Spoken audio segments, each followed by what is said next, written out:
Welcome to the BetterWallet podcast, a podcast where we talk to everyday people who have changed their lives through managing their money.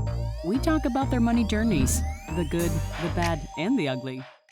And we're live. Welcome everyone to the next episode of the BetterWallet podcast. As you guys know, the BetterWallet podcast is all about demystifying the topic of money and sharing powerful money stories from people who truly beat the odds. Today we have Yanely Espinal on the line. If you don't know who she is, you need to find out. She's completely shaking up the financial literacy world. Not only is she the face behind Miss Be Helpful on YouTube, Instagram, and Facebook, she's also the director of educational outreach at Next Gen Personal Finance and a member of the CNBC's Financial Wellness Advisory Council. She is also an author, so if you don't have her book, you have to get it. Her new book is called Mind Your Money, so you need to check it out. We'll talk a little bit more about that in the podcast episode. I dropped, 3 months ago, a couple months ago. And she really has been, as I mentioned, shaking up the financial literacy world. Have to truly give her flowers. She has really served an integral role in helping to bring financial literacy to the classroom in all 50 states, with a lot of major wins happening over the last couple of years. And I'm lucky enough to be able to call her a friend. And Yanely, thank you for joining the podcast, and thank you for being here. Yes, thank you for making space for my story and my work. This is amazing. I'm excited for it. Absolutely, absolutely. So before we jump in, I have a lot of questions. I want to know more about your story. Yeah. Tell us more about your platform, more about your mission. Yeah. All right. So I started my YouTube channel in July of 2015, and I was off that weekend. It was like 4th of July weekend. So I was working in education at the time, and we had a long weekend. I had spent years, like just so many years, being a financial hot mess from college and after college, just using credit cards without understanding how they work, just paying the minimum balance towards my credit cards on all four of them, and racking up a lot of interest, and then really not having any kind of a budget or a plan for my money in place. So money would just come and it would go. And I was helping my family a lot with money. And so people would tell me, you are so animated. You have such a big personality. Like you need to be, on YouTube, or you need to be an actress or something. Like you need to put your energy to use. And I would just be like, okay, well, I'm teaching, I'm in education. I felt that my energy was being put to use, but they're like, no, but you have to reach the masses. Like you have a story, you have a message. But at that time I was so embarrassed with my financial situation. I never really made room to be creative or think about what else I could do or what more I could offer. And so eventually I finally got serious about my finances, and I started reading money books and listening to podcasts about personal finance. And I paid off all of my credit card debt. My last payment was in October of 2015. So when I started my YouTube channel, I was just a couple months from making my very last credit card payment. And I was just in that world of credit, like understanding how to boost my credit score because I had just done it, how to pay off credit cards and all that. So I just started by posting videos about what I knew, what I was really deep into at that time, which was credit scores, credit cards, understanding credit, the 5 factors of your credit. And it just started making videos about that. I never ever thought like more than maybe 2, 3, 500 maybe people would come. I just thought, oh, it'd be like my little community where we can just like nerd out about money and credit cards and stuff like that. And I never thought it was going to be more than that. But so yeah, from YouTube, just naturally an audience started to come, thousands and thousands of people that I didn't know. And so I just realized like, oh, I'm onto something here. Like people want to learn about money and they want to understand credit and they want to figure out wealth building, but they just don't know where to go. They're literally on here looking it up on YouTube because nobody in their life is talking to them about it. And so that led me to really believe like I should put more content out there about personal finance and money and credit and all the things that I was doing and learning. So I did Instagram as well. I just started kind of thinking, how can I create content in my spare time? But all the meanwhile, I was really still in education, teaching, working at nonprofits, either through literacy intervention for students behind in reading or for financial literacy. And yeah, I mean, I've always been of the mindset that like, I don't want to drop everything and just do content because like, I don't know, like even if I help 100 million people through my platform, right? They're all going to die. I'm going to die. Eventually we all going to be gone and nothing really is going to change. Like my brand can help people, but ultimately people come and go. Systems are what lasts and stay beyond us. So I knew like, all right, I'm gonna do this stuff because it's fun, because I enjoy it, and it's helpful to people. But really and ultimately, I have to find ways to change the systems that are responsible for so many Americans not getting access to financial literacy. And so that's why I kind of, maintained my 9 to 5 and kept kind of figuring out how can I work my way up into eventually became a director at NGPF, where we do financial literacy specifically in high schools, but also middle schools as well. Yeah, no, and I love that blog. I read that blog almost every Yes. single day. I'm like, So okay, good. what do I need to catch up on when it comes to like financial literacy? Yeah. Because it's as a creator, sometimes it's hard to keep up on all that. When I was in corporate America and corporate finance, Yep. you always got the emails like, hey, read this, read that. You would hear from like your peers. So if you guys, for the audience, if you're not subscribed to that newsletter, to that blog, you have to check it out. It's really helpful. Talk about some of the recent wins you've had. So I know you're trying to get the financial literacy curriculum in all 50 states. I know Yep. you've had some recent wins. Let's talk about those, because I think people need to understand like the amount of impact you've had on a lot of Yeah. channels. So just to differentiate, so the work that I've been doing with NGPF, I started in back in 2018. And with that, it was really focusing on teachers because, everybody would be like, why are they not teaching this in school? Like, we learn about parallelograms. We don't learn about taxes. I know y'all seen that meme Photosynthesis. a million times, right? We've seen that meme. And people be like, stop, drop, and roll. I learned that 500 times, but nobody ever taught me about all this other stuff. And I never been on fire, but I've Right. had to pay my taxes every year. So it's so funny. Like you see so many memes about it. As a culture, we kind of all just like agree that it's a little ridiculous that we learn so many things that never included basic money management. And so in 2021, NGPF kind of realized like, as much as we were working on giving free curriculum, free teacher training, free resources for schools and for districts and for teachers, ultimately there's a system at play. And so we're kind of going from the ground up, doing this grassroots work, starting teacher by teacher and school by school. But at the end of the day, if a state doesn't require financial literacy class for every high school that they have to offer to every student before graduation, then some schools might do it, some schools might not. Like it's not required. So why would I go out of my way to do something that I don't have to do? If I'm a Mhm. principal, if I'm an administrator, if I'm a superintendent, and I've already got so much on my plate, I'm not gonna go doing backflips, bending over backwards to do something that is not required of me. Unless I'm really passionate about it, like unless financial literacy is my thing, like I'm not going to do that. Right. So it really has to come top down. It can't just be grassroots. So we've taken like both, the approach of both. However, because NGPF is a nonprofit, certain types of nonprofit entities, you can't really get involved in government work. You can't really take a political stance. You can't get Mhm. involved in political activity. And so, as a 501c3 specifically, NGPF is sort of set up as a charitable foundation. Everything that the organization does is free teacher training, free curriculum, free everything for teachers and schools. So in 2021, there was another organization developed. It's like an affiliated organization, but it's a separate entity. And that's called the NGPF Mission 2030 Fund. So I was hired there in 2021 as an advocate. And in my role as an advocate is sort of different from the director of education outreach, where as a director, I'm really running educational programming for NGPF, teacher training. Like I teach courses like investing, advanced investing, cryptocurrency basics. I teach virtual professional development sessions and go in person to teacher conferences to make sure they feel good about what they're teaching students.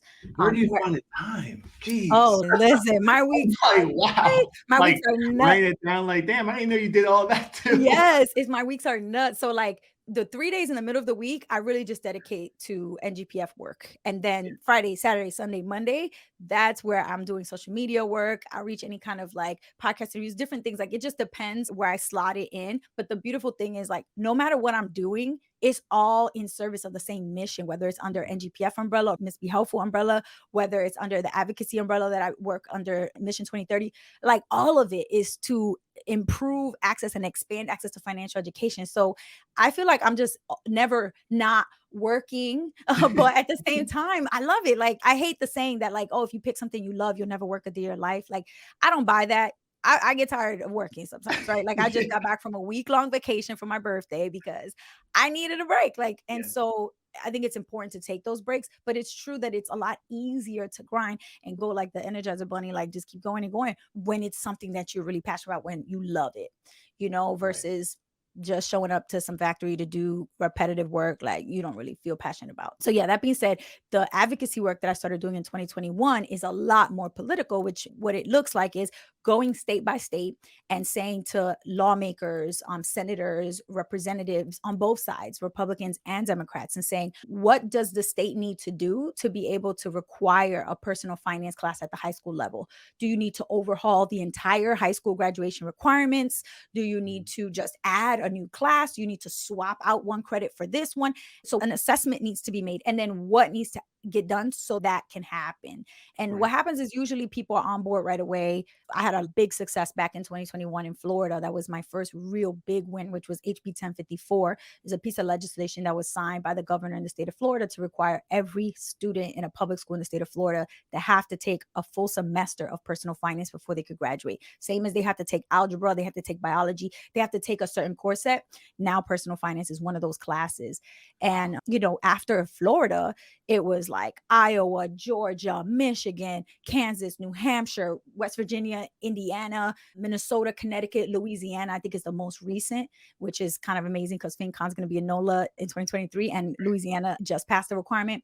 So it's like a wildfire spreading where like state after state after state is realizing that, hey, if they don't get hip to this, they're going to be left behind. They're going to Right. be the only state where it's not being taught. And that's embarrassing. So Yeah. I think it's now starting to create this momentum. And so, yeah, that work kind of is like a third bucket of my work. So it's really social media and me spreading kind of my personal story and my love for personal finance, my book, my brand. Then it's NGPF, which is really focusing on teachers in schools and how to get them to teach this class. And then finally, it's the advocacy work. So how do I make sure that every state is doing it? Because right now, Louisiana became the 23rd state, which means that 23 out of 50, which is great, but we Right. still got a ways to go. Is a giant domino effect. I think state after state, they're going to pick it up. And to your point, they don't want to be left behind. And Right. what I love about your story and what I picked up from your speech last year was the importance of impact. And I wrote that down. I still have it on my whiteboard now is like thinking about what are we doing right now? And then how can we have a broader impact? Like, what Yep. is the delta? Like, what do we actually want to change in the world that we see today? And a lot of it isn't, hey, like, do you have like all my free stuff? Do you have my course, right? Are you part of my mastermind? It's Right. like, how are you actually impacting these people's lives? Like, and one thing that I tried to do last year was try to figure out, okay, well, I'm helping people invest, but how much did they invest over the last year? And when I quantified that, it made me feel even better knowing that I had a broader goal in place. So Yep. we end up investing $250,000 last year Yeah. throughout the course, but like that's so much better than thinking about, okay, I have X amount of students. What are these students doing? Like, how are they impacting their lives? How are they impacting the next generation? So thank you for all that you do. And just know that your work is definitely being listened by people like me and a lot of other folks. So Thank no, you. that's really cool. I love that so Yeah. much. Yeah, that FinCon talk I was so hard for me to pick a topic that I felt would do justice to my like the way that I work, the who I am, my personality, and like my mission driven nature. Like FinCon is obviously a space for creators who want to learn how to grow their audience, make more money, grow their money. Like, so it's weird to be on stage trying to talk to people and say, forget about the money. You can't really tell people forget about the money. But at the same time, I really felt like there needs to be somebody up here saying the money will come, but there are Cool. more important things. And I think at FinCon is the perfect place to remind people of that because this is, if anything, a community about money. And so we need to really understand the role that it plays is actually secondary, if not tertiary, to really, making change in people's lives. And yeah, I mean, that whole speech, the fact that impact was my main thing came from, I was listening to an interview with Jay-Z, and he was Mhm. talking about how like people be talking about, talking a lot, but they can't back it up with what they're doing, Right. like what are the results? Where are your receipts at? So he was like, I can tell you last year, 365 days in the year, I can quantify exactly how many people I helped get out of jail. I could tell you exactly how many people, I prevented from getting into jail. I can give you specific things that I've done, numbers and results that I achieved. And then it just made me realize like, wow, that is actually really what it's all about. We all have the same 365 days in the year, but what are the results? What is the impact that we're actually making with that time? So then I chose to like just make the whole speech about impact and impact beyond just me, impacting me, my family. And we talk so much about generational wealth too. It's impact beyond the next generation. It's lasting, it's legacy impact. And that was really kind of like the core of that talk.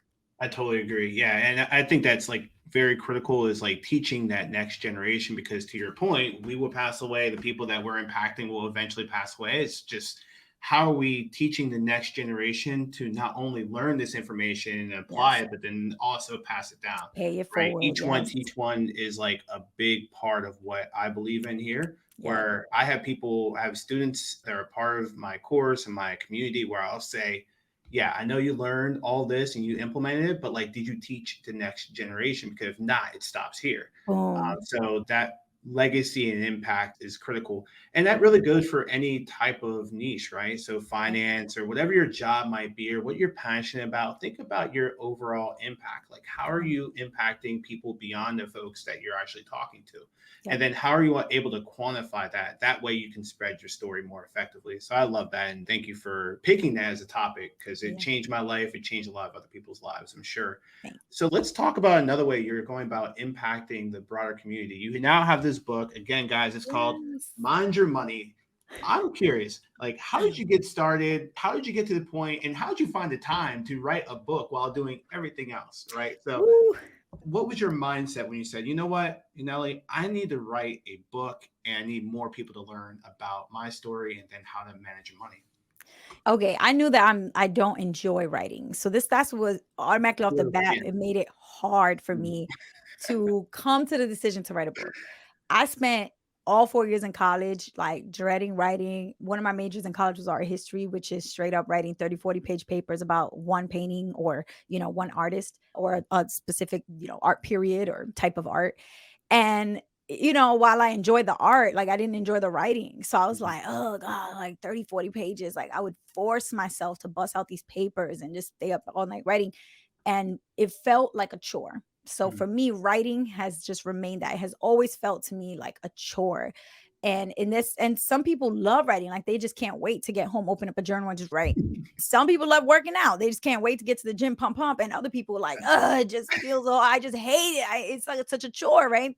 So for everybody, it's different. But writing for me definitely did not feel like I wanted to do it in my free time. So that was a challenge off the bat. But I just kept hearing people asking me over and over again, comments on YouTube, comments on Instagram, emails to me saying, no, do you have a book? Is there a book that I can buy? Like, are you writing a book? Are you publishing a book soon? And I was just be like, no.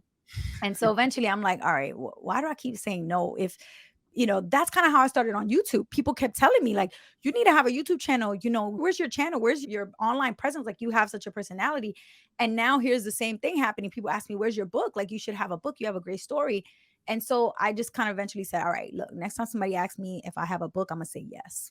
Like, I'm going to say, yes, a book is Yeah, coming. it's coming And coming out it's pre-order right now. coming, right. So I was like, all right, that's it. So it kind of just it was a decision of like, if that's what my community is asking for, if that's what people think, I should put out, like, why don't I consider it?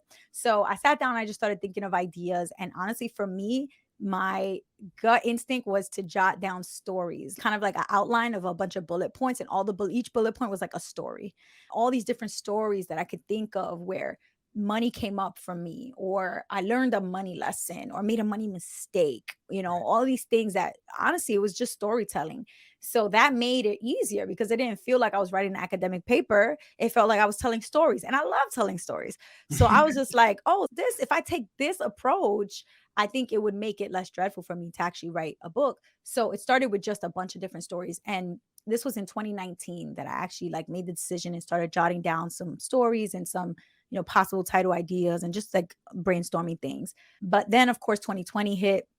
And while people think like, oh, 2020, that's great, you could take advantage of all the time we were inside and just write, I actually paused. Like, it was really hard to write. How the hell am I supposed to tell people financial advice during a time that was so uncertain? Like, Right. people didn't have jobs. The economy was just rough. I mean, it was an unforeseen thing. Like, We had no nobody clue what was gonna could. happen. Everyone thought the world was caving in. Literally, the For the world was most over. part, it felt like, I mean, it kind of did, Yeah, and everything yeah, kind of shut down, and we didn't yeah, know. I mean, for maybe since the Spanish flu, like we probably never had a moment where it was just like we don't know what the next 2 years is going to yeah, bring us from an economy standpoint, from a life standpoint.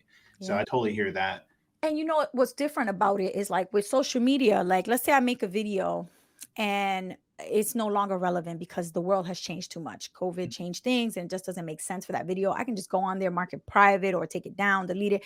Once your book is published, you cannot unpublish it. You can't take it back. It's like having a baby. It's out there. That's it. You can't put it back. You can't take it back.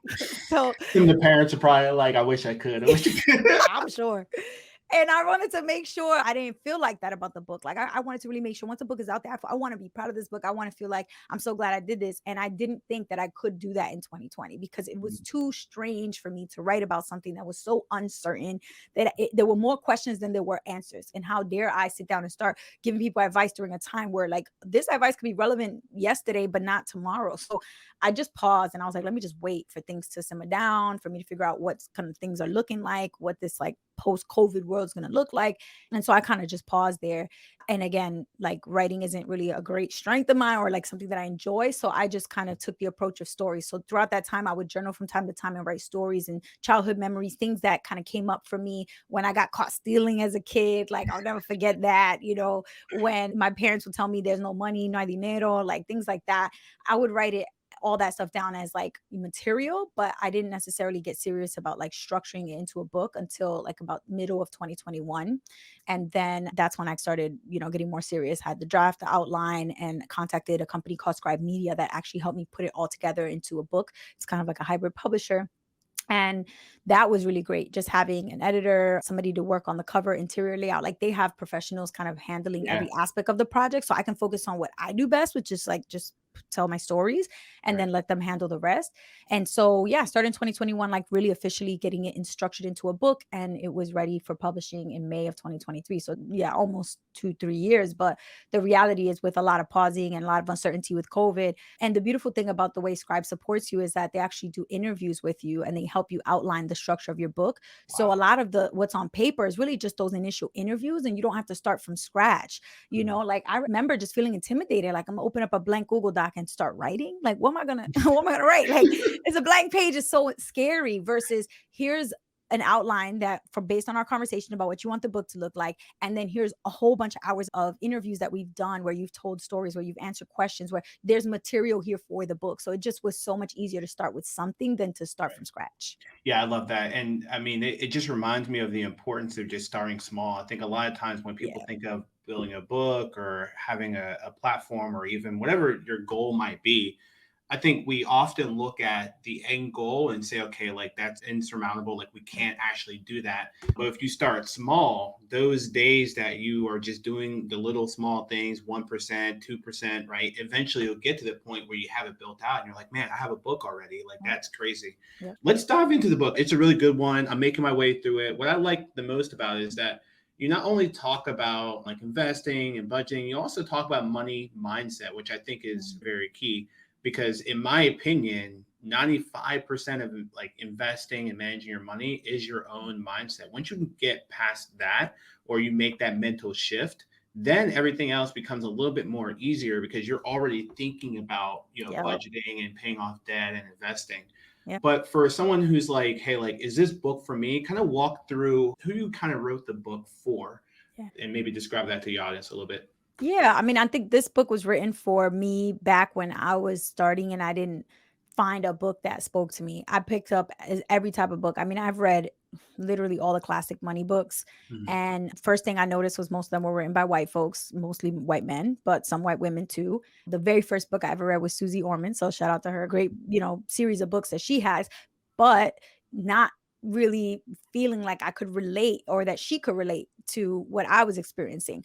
None of the books that I read about money mentioned anything about struggling as an immigrant family or being low income and not having access to things like a 401k. My parents never had the type of job where you get that type of account, and not knowing a single person who's purchased real estate, not knowing a single person who would know where you go to buy a stock or what a stock is. Like, the way these books just assume that there's some type of social capital that you have where there's someone that you could talk to, or that they would open with stories of like, when I was a little girl, my dad separated out the money and and did this and explained to me that this was for saving and this was for spending and this was for giving. And I'm like, what? Like, the fact that was done, like, or Just even that had the alone. conversation.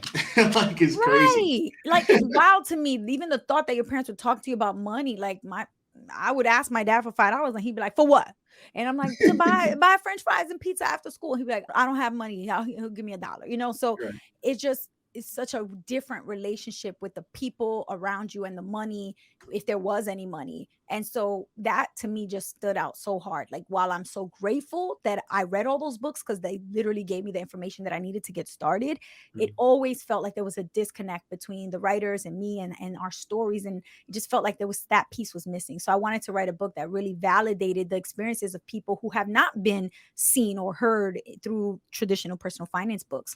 And so for me, that looks like parents who don't speak English, parents who never had bank accounts, parents who, never ever had any type of investment account, credit card, debit card, anything like that, cash only in the household, parents who never talked to you about money. It was all whispers or arguments or bad moods, but no real conversations about understanding money, no budgets, no modeling budgeting. Like, just a very certain environment where there was a lot of love and joy in a lot of ways, but never around money. And so I wanted to make sure that if you have anything in common with me in terms of growing up low income, being first generation, having an immigrant or immigrant adjacent experience, that you understand like this book can give you a little bit of validation. That experience in and of itself is so unique that it gives you a different perspective to be able to succeed with money. It's not that you can't succeed with money because of it, it's that you will succeed with money in spite of it. And I wanted my book to kind of be an example of that. So it really is great for early 20 somethings, but honestly, anybody can get something from the book. But when I was writing it, I was really targeting like a younger reader who's kind of like just getting started and doesn't really want to read like some of these older traditional books that are a little bit more stuffy, maybe heavy on the vocab, not really heavy on the stories. My book is very heavy on the stories and really just highlighting like the way money makes you feel, the way money messes with your mind, really things that I feel like are hooks that kind of get you invested in it. And that way, once you're reading, you're kind of less likely to like put the book down and more likely to actually finish it and get through to the end of the book. Yeah, I love any book that has a story in it because I am captivated by stories and I Yeah. can relate it to myself and my journey and everything. And what I like about your book is that it's written in a way where you feel like you're not alone, right? Because a lot of Mhm. times when you go and you're the first one trying to manage your money in your family, where you want to have an investing account or maybe get out of debt, the book is a great way to just connect with your story and say, okay, well, Yanely was able to do it, so I can do it as well. And I think that's really key. Yeah. So, guys, this book we were talking about before the recording, she has sold 5,000 copies already, well Yes. beyond the average. And, people keep picking it up, and there's been amazing reviews so far. So, I'm going to make sure the book is in the show notes so you can pick it up, especially if you relate with Yanely's story. And then I also had a question regarding what's inside of it for someone who's like, okay, like you have a lot of like understanding on like finance and like investing. Like, what is one money tip that I can apply right now, especially as we go into the fourth quarter of the year, just to give Yes. people an idea of like the kind of content you have in this book? Ooh, okay. Well, I have to pull it from chapter 2. So chapter 2 is get your mind right. And it's all about the mental tricks that your brain will play on you, specifically when you're thinking about and making decisions regarding your money. So this is all like cognitive biases. We kind of go into the behavioral science behind money, which is called behavioral economics. And I pull out a couple of different examples of the biases that are present when we think about money. And one of them is called future you. So I talk about current you versus future you. And the cool thing is that there's really no mention of past you in any of the research experiments, any of the papers.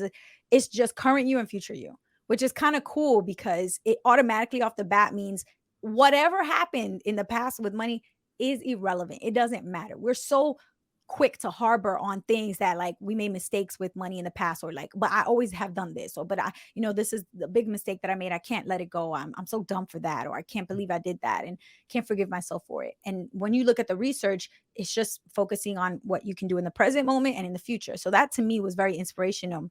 And the element of future you is really about what choices you're making now that force your future self to have to commit to continuing with that choice and not being able to opt out or make a change. So, for example, if you are like right now, you're thinking about making a change financially, like, all right, I want to save my first $10,000.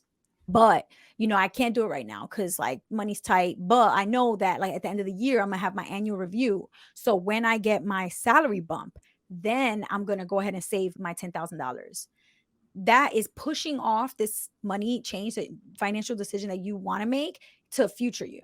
It's saying like Right. current me right now, like, oh, I can't really do it because whatever XYZ reasons or excuses. But when I blank, when I get my raise, when I get my bonus, when I graduate, when I whatever, I'ma do it. No. Right. That's the biggest trap you could fall into, is to push it to future you. If you don't start doing it now as a current you, future you is not going to do it. There's no magic's going to happen to make future you do it. Future you is literally just you now, but with a little bit of time passing. So if you don't start saving now, even if it's $10 a week or whatever little small amount it is, then by the time future you does get that raise, the money's going to go to whatever you're already doing, spending money, buying food, shopping, whatever it is that you enjoy. You're just going to do more of what you're doing with the money.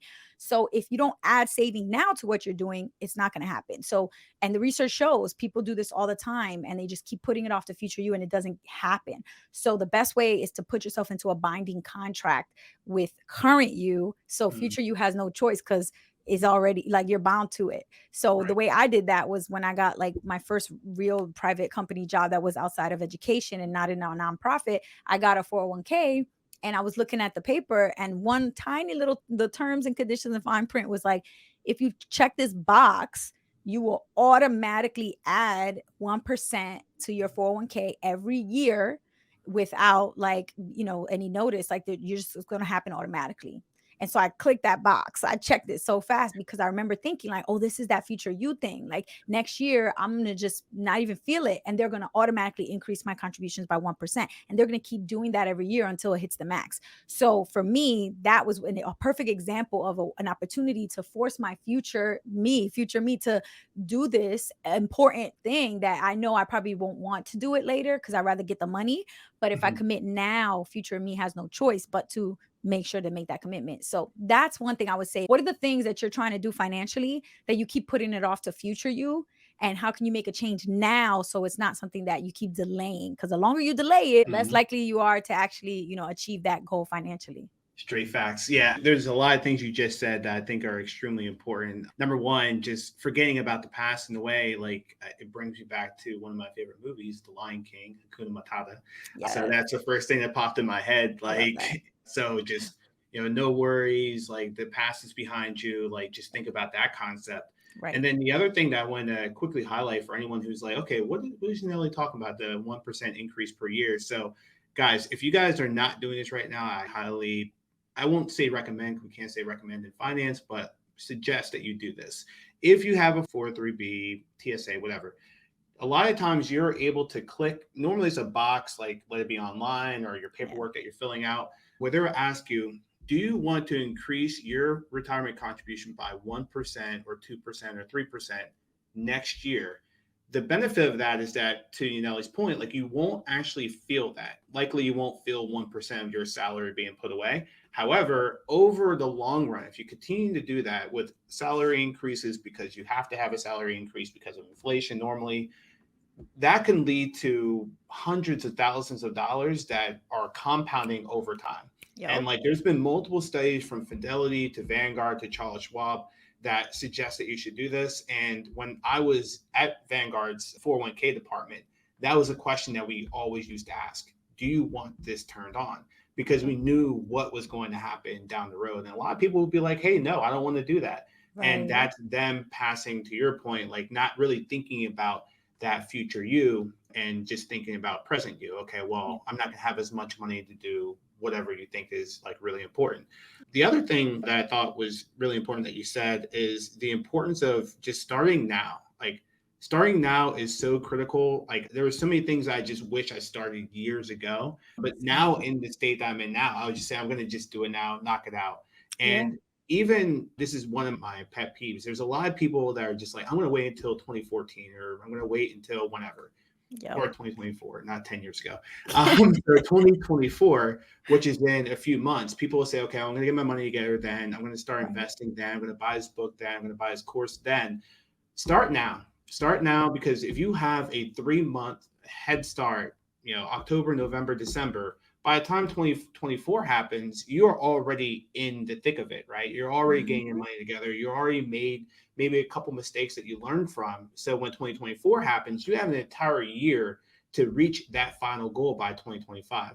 Yep. Do not wait until the new year. Things pop up. You're going to forget about it. And I'm also the type that, like, I like the idea of like a New Year's resolution. I think it's cool, but like, your new year starts now. Your Yeah. new year starts while you're listening to this podcast. Like, Yep. a year is just an arbitrary like amount Exactly. of time that has to be defined because we're humans, right? Like we were Yep. like, oh, we need to have 12 months.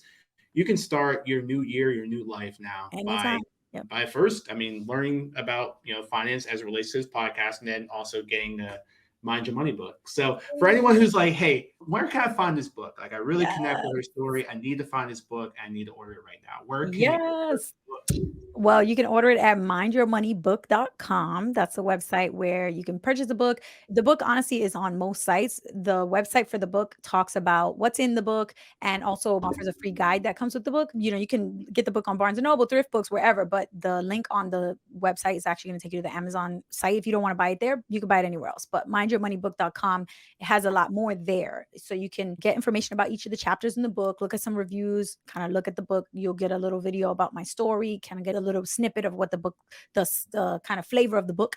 And then also, one of my favorite things is the guide that comes with the book, which I mentioned in the book a lot. I'm like, download your free guide. It's on the website, mindyourmoneybook.com, because I put together things that I really was looking for myself that I couldn't find. So one thing I always plug from my free guide, which I love, I remember when I started, I was following a bunch of people on social media for personal finance. I cleaned out my whole following. Like, I just cleaned up my social media. I started to erase, delete or unfollow people that posted trash, random models and celebrities and rappers and actors. I'm like, why am I following these people? They're literally adding nothing of value to my life. So I stopped following all of them. I unfollowed them and I just started following people that were talking about money, credit, investing, building wealth, all of these things, taxes. And my whole feed just changed. Like, I just started learning so much and it was motivating because I'm like, oh, I'm not alone. There's all these people out there who are passionate about money, who are posting about money too. And that's how I found out about FinCon. That's how I found out about all these amazing events and things that I could actually go and meet people in person. And it all started with following people on social media. But I would remember I would Google stuff and it would always be like, top 10 influencers to follow on social media, or like 5 Latinos to follow on social media, 7 Black influencers you should follow in personal finance space. And it will always be like 10 or 12 or 7. I'm like, I need more than that. Like, I need to follow a lot more. So what I did was I created a spreadsheet. It's in the free guide, which has over 200 financial channels, pages, brands and platforms that you can follow, that I recommend you follow, that I follow. Right. And obviously BetterWallet's on there. It's a bunch of Instagram, YouTube, TikTok, all of them. And the ones I recommend you follow, and then the links are all right there. So if you wanted to, you could literally take 5 minutes of your time, click follow, click follow, click follow, click open and Yeah. follow, and just go, and you will transform your whole feed on social, your whole social media experience. If you're already swiping on social throughout the week, this is going to transform it in a way where now you're adding in nuggets where you're learning money wisdom throughout the week, just like you're, looking at the drama and the memes. You can add it in there. And that's the best way to get started because it just makes it seamless. It's not something that feels like such a chore. It's just now naturally part of this routine that you have if you're an active social media user. So yeah, all of that is in the guide and it's at mindyourmoneybook.com.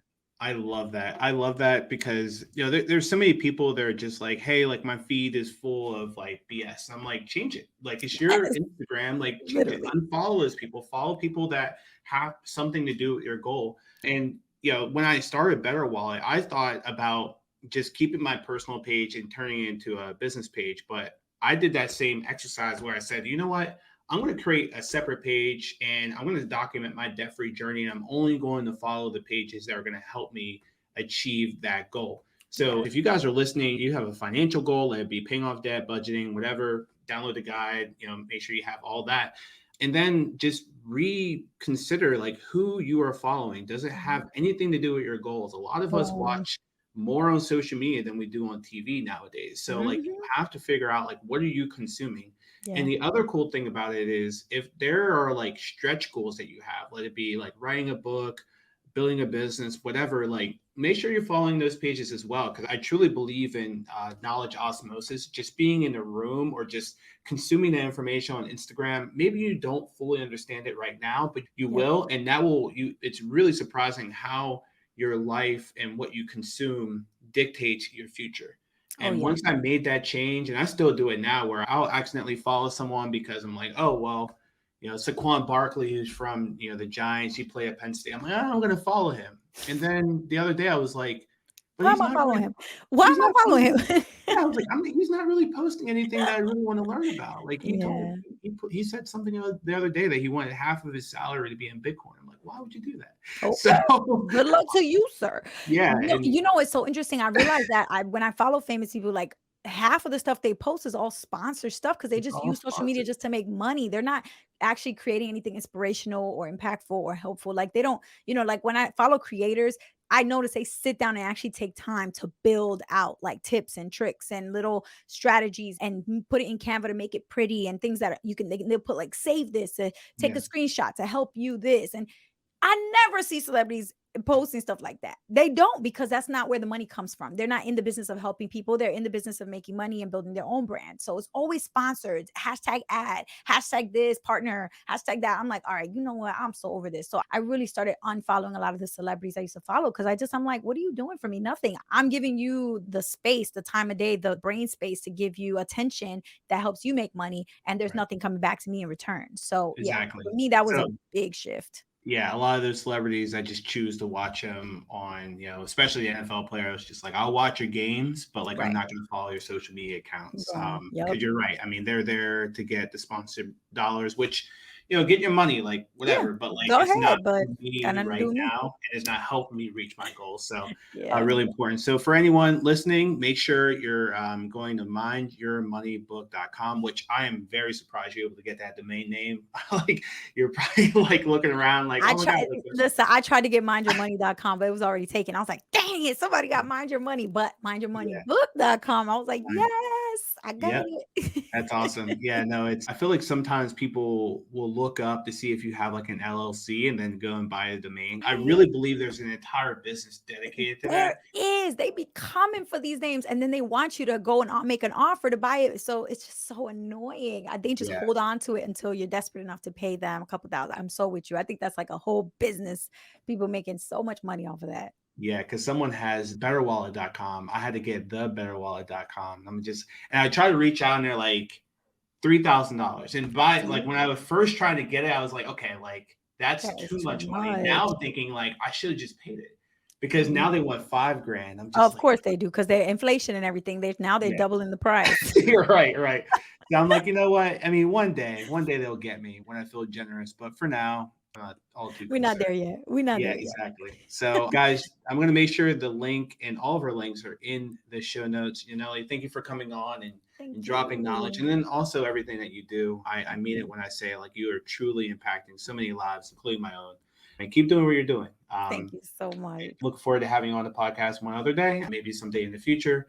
But until Yeah. then, keep grinding. And guys, thank you for attending the BetterWallet podcast episode. And check me out on the next episode. We have one coming out next week, and we're going to dive into even more financial concepts. So thank you again for coming on, and you guys have a great one. Thanks for tuning in to the Better Wallet podcast.